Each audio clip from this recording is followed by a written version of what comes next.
When it comes to self-development, no matter the method you use, the vital point is to practice. If you're ready to transform your life and claim the potential inside of you, then you're in the right place. Welcome to The Vital Point. I'm your host, Jonathan Schecter. I'm a psychedelic transformation coach, breathwork facilitator, and an enthusiast of personal growth. You have the capacity to evolve and bring your intentions and dreams into the world, and there's never been more access to so many incredible modalities that can help you on your journey. This podcast will help you learn simple methods you can use to transform your life and share the stories of practitioners who are doing the work so that you feel inspired to go and practice, because that's the vital point. So today I wanted to talk about something that's been happening in my life, big transformation. And after all, this show is about transformation and integration. And in a way, there hasn't been a bigger transformation or something to integrate over the last few years in my life than what we're going to talk about today. We're going to talk about career and changing careers and the integration that is so critical to that process and where I find myself in my life at this moment. And, this process has been a huge part of my takeaway from the coaching experience that I had over the last year with Beth Weinstein's mastermind program. And there's a particular side of the story that I'd like to talk about, especially because I don't believe that I'm alone in the way that I feel. I've talked to friends about this that have resonated and shared similar experiences. And I've also done a lot of research with clients and potential clients as a part of my own coaching process. And I kept hearing a similar story through that, which was, I want to change, especially as the result of a peak experience with psychedelics, but that they felt stuck in knowing how to get from A to B and how that was causing confusion or frustration. And so I want to talk about my own experience because it's really been this journey of transformation. So as I record this podcast, I have a little over a week left with my JOB, which, if you're not familiar, is sort of a colloquial term that a lot of people end up using these days to describe the job that they have that they're not in love with. It's not really their soul aligned purpose, but we live in the world and we have to pay bills. And so there's a lot of people that are working at the JOB that would prefer to leave it. And one of the things that psychedelics does for a lot of people is it opens our eyes to these areas where we are out of alignment. For me, this awakening, this realization that my job was not in alignment couldn't have happened at a worse time, initially when it started to occur. I was still in college, which my employer was paying for. But due to some personal circumstances in regards to my divorce and some other things, all the safety that I had experienced with that job suddenly got yanked away. And in the middle of all that was a lot of inner work, including a lot of work ceremonially with plant medicine. And it was becoming very clear through that work that I didn't really want to be at that job anymore. Now, mind you, this is in 2019. So a long time between those initial realizations and where I find myself today. Part of my realization was that I actually really enjoyed the work that I was doing. In fact, I felt like I enjoyed it maybe as much as any job that I'd ever had, but that the environment that I was in wasn't right for me anymore. And over time, through this inner work, I started to explore these other interests that led me down a path of learning breathwork and learning how to hold space in that way, how to facilitate.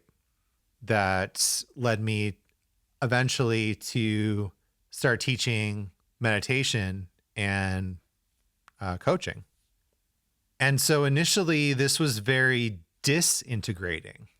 I mean, it's I've worked for this company for just about 10 years. I'm used to that financial security. I'm used to a certain routine. And so initially there was the lack of safety. And really what I want to talk about in this podcast is the why. I mentioned a few minutes ago that I feel like a lot of people are having this experience of wanting to change, but also feeling stuck. And so that begs the question of why. Why is it challenging to change? And my experience is that this comes from our nervous system. It comes down to safety or the lack thereof in our body. And so our autonomic nervous system, just to oversimplify it greatly for the sake of time, we have these two main branches. Some would call it three, but technically it's two, and then there's one of the parts has another one. We have our sympathetic, which is our fight or flight system, and we have our parasympathetic, our rest and digest. And within that parasympathetic, there's the ventral vagal, which is our relaxation, and the dorsal vagal, which is the shutdown, our freeze. So that's what I mean between 2 and 3, depending on your perspective. And you can check out polyvagal theory and the work of Stephen Porges or Bessel van der Kolk to learn more about this. And it's important to remember that this nervous system is a spectrum. It's not a black and white thing. It's not, within fight or flight, there's a spectrum. There's an amount of what is called sympathetic arousal. And a healthy amount of sympathetic arousal is necessary for functioning in life. When we work, when we speak in public, when we exercise, when we are physically intimate with somebody. These are all times where we're experiencing sympathetic arousal. The issue is when that system gets overloaded or overwhelmed. So we talk a lot on this show about nervous system regulation and dysregulation. And when our nervous system gets dysregulated, that's when we start to try to manage the nervous system in ways that can be unhealthy. What does that mean? That means that our behavior starts to try to manage the nervous system responses and experiences that we're having to try to self-regulate, to try to keep us safe, instead of the nervous system doing the job in a healthy way. A normal nervous system moves through amounts of sympathetic and parasympathetic activation. It fluctuates, it flows.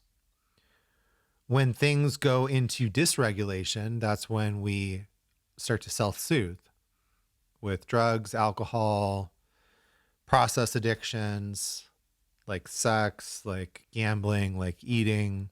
So really, it's a system of trying to keep us safe. And one of the things that happens is that our nervous system gets used to a certain situation and treats that as safe, even if it's no longer serving us. So this explains why people go back to abusive relationships, why they pick similar partners over and over again, even if these are not necessarily good or healthy people for them to be with. It's what we're used to. We recreate these environments and situations that our nervous system is used to, that's familiar to our nervous system, because ultimately to the nervous system, the most important thing is that perception of safety. And so when we start to change a habit that we're using in that self-soothing, in that self-regulation to help keep us safe, the nervous system revolts. All of a sudden, we don't feel good in our body.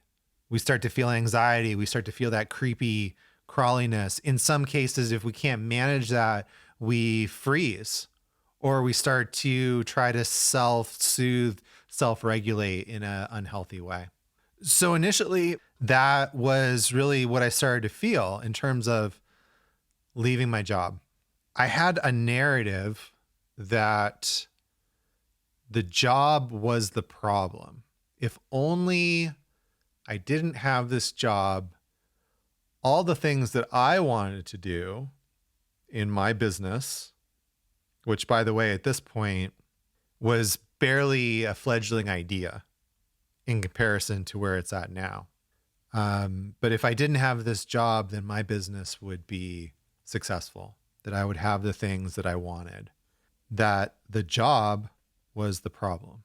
And, I experienced this nervous system activation and safety, or lack thereof, in a very visceral way. Actually, at the beginning of 2020, in January of 2020, so before the pandemic, but in January 2020, I actually got laid off.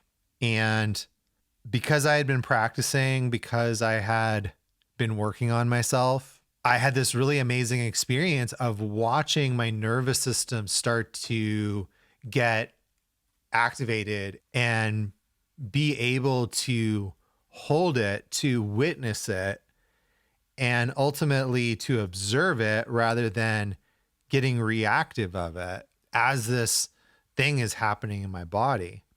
But maybe the most important thing for where I am right now is that literally, I didn't know that I was getting laid off, but literally right after this meeting that had been scheduled to lay me off, I was going to for an appointment with my somatic experiencing practitioner. And so I went from this very dysregulating experience, and I got to process it almost in real time, because I went right from this meeting where I got laid off, and I left the office, and I was shaking, and I was, really in this activated state. And I went right to my SE practitioner, and I got to discharge it. And I got to see like what that's like when I was working with a fresh experience, as opposed to these other experiences that I had been working on with them that had happened when I was 5 and 7 and 13 and 30. I got to see the difference in that potency and what was happening in my body. It was really amazing. It really helped to guide me more into breath work, into coaching, into the SE work that I'm, in the process of training for now.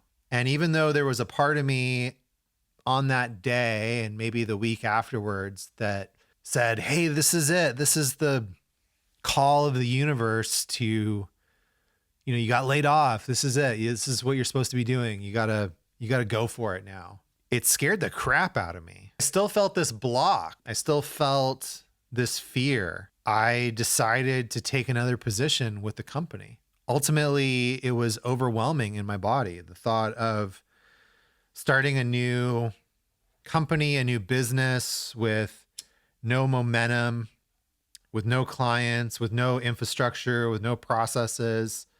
I didn't have any inertia or momentum in my business at that point. I had a head full of dreams and ideas.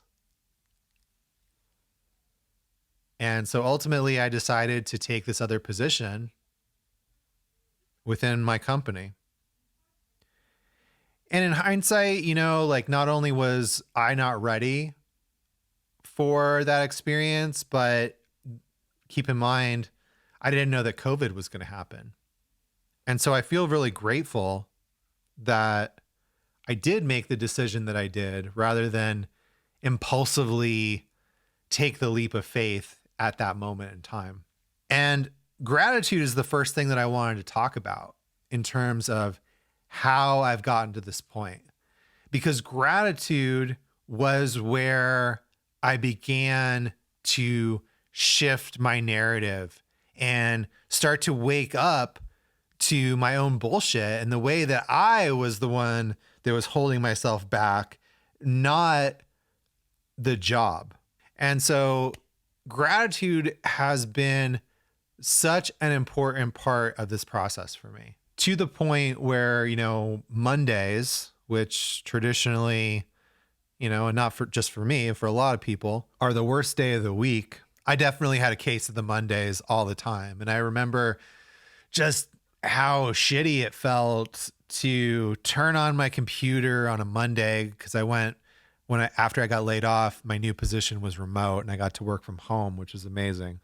But the feeling, the just icky feeling in my body after, and while I was turning on my computer on Monday and just like, I don't want to do this. What am I doing here? And so one of the things that I started to do, sit down and I would write out a list of everything that I was grateful for to this company. And I would write, I'm so grateful that I'm financially secure. I'm so grateful that I don't have to worry about my health and my health insurance. I'm so grateful that I get to take time off to see people I love and have amazing experiences. I'm so grateful that, eventually, I'm so grateful that I get to invest the money that I'm earning into my business and into things that I want to build and that I'm passionate about, things like that. And I would write them on a Post-it note, and then I would put it on the monitor so that I could look at it week over week. And so one of the first things that happened as a result of that gratitude is that I started to notice the places that I was wasting time, where I had time to spend on my business, but that I was watching YouTube or playing chess or surfing social media. And initially it seemed like a really easy decision. It was like, oh, okay, I see this. So just change the habit. But this is where we go back to the nervous system, because all these things, surfing the web and social media and YouTube and vegging out,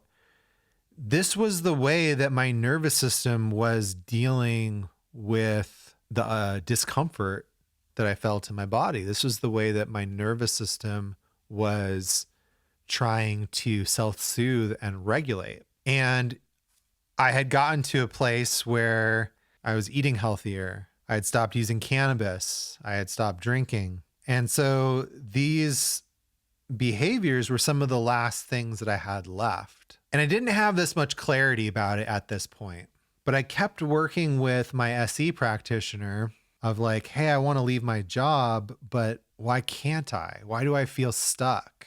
And so I started to dig into these feelings that were stored in the body that were really uncomfortable. Messaging that I had received from my mom about my dad and him being an entrepreneur.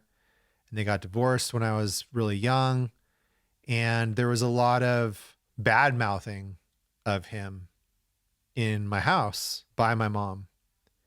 And I started to experience and work through how I had internalized that into stay safe with your job. And obviously I'm summarizing and it's a lot more complex and deep than that. But these were things that I started to unravel as I started to try to change the behavior and started to feel and come up against that resistance. So the second thing that I want to talk about in terms of like how this happens is the importance of perspective and reframing. I started to reframe my experience, to use gratitude to realize how lucky I was and how grateful I felt to be in the situation that I was not a victim. This job was not happening to me. It was happening for me. And it was allowing these new ideas and processes and projects to unfold. I had to take control of that. So it brings me to this very important point about how I coach, why I'm going through somatic experiencing training, why I integrate somatic work into everything else that I do as a coach. And that is that, there are top-down modalities where we're working from the mind, from the head, and moving down. And there are bottom-up modalities where we're going from the body up, right? The top-down methods work. Let me say that again. The top-down methods work. Things like gratitude, things like mindset, things like discipline, they work. However, if they're not working for you, then there's something happening in your body, in your nervous system, that needs to be addressed, that needs to be resolved, that needs to be processed so that the top-down methods can work. And until you process those things in the body, nothing that you're going to try top down is actually going to work and actually going to stick. And that's what keeps us stuck, is we're coming at the issue from the wrong end. We're like, I can just will myself into doing this. And then the body revolts and we're like, I don't understand what's happening. And this is so applicable to like such a wide variety of things, I'm going to stop drinking because I know that drinking is not healthy for me. I can see that it's affecting my relationships. I can see that it's affecting my health. I can see and feel and experience that it's affecting my wallet and on and on and on, right? And then you stop drinking through your will, through your mindset, and all the stuff that's being suppressed in the body through that drinking emerges because now you're not drinking to mask it, to self-regulate anymore. And then you get overwhelmed and then you drink to self-regulate. And the process just goes on and on and on. So for me, I had to deal with that fear of financial security, the belief that it wasn't safe to not be at a stable job, and a whole slew of other things that were in my body so that I could leave my job without my nervous system freaking out. And don't get me wrong, I'm not trying to say that like it's not scary to leave your job, because it feels pretty scary right now. But I'm also able to sit with it. I also have resources to help myself, and I have resources to work with my somatic experience as I'm reworking my narratives, as I'm regulating my nervous system. So yeah, the important takeaway here is that the top-down methods work. And if they're not working, then you have to start with the bottom up. You have to start with what's happening in the body. And this is why somatic work is so important. This is why breath work is so important. This is why psychedelics can be so important when they're used intentionally and integration is practiced. And that's the key, is the integration. It's not just, well, I'm going to go into a ceremony and it's going to fix all my problems. No. What are the things that you're doing in your daily life to support the kind of life that you want to integrate? What's the journaling that you're doing? What's the meditation that you're practicing? What's the physical way that you're taking care of yourself? These are all methods. These are all tools that can help you take care of that bottom up so that the top down can work, so that your manifestation work can work, so that your gratitude can work, so that your mindset and your discipline can work. This is the exact reason why I've structured my coaching container the way that I do. Yes, we're going to do breath work. Yes, I'm going to help you integrate the peak experiences that you're having or that you want to have. But even more importantly than that, we're going to establish that regular practice, that daily routine that's going to help you integrate life in the way that you want. So I feel pretty complete with this topic. If you're interested in learning more about my coaching offerings, definitely reach out to me. There's a link on this page if you're watching on YouTube, or you can go to Blue Magic Alchemy on Instagram, Facebook, and there's ways to get a hold of me there if you're listening to the podcast. By the way, if you are enjoying the podcast, I would greatly, greatly, greatly appreciate if you left me a review, if you followed on whatever platform it is that you love to consume the podcast on. And yeah, just keep following, because there are amazing things coming up on the podcast. I mean, the whole rest of this season is already recorded and in process of being edited. So we've got a whole slew of new episodes coming. Really appreciate you being here. Would love to hear what you thought of this episode. Any topics that you're interested in me talking about on these solo episodes. And yeah, would love to hear from you if what I talked about during this episode resonated. You know, I do have room in my schedule right now for some new coaching clients. So would love to talk with you about how we can work together and I can support your transformation and integration and growth. Because remember, the vital point is to practice. That's why this show is called The Vital Point. We don't get stronger reading about push-ups, or words do not cook rice. Let that one sink in. So the vital point is to practice, because words do not cook rice.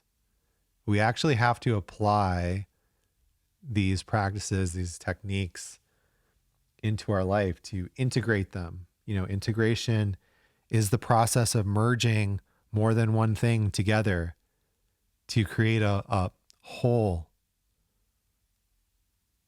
And so these practices can help you do that, but you have to do the work. Otherwise, you're just going to find yourself stuck and frustrated and confused, like I was, like my story at the beginning of this episode. All that's to say that the vital point is to practice. So I hope that this inspired you to go do some. And until next time, my friends, keep practicing.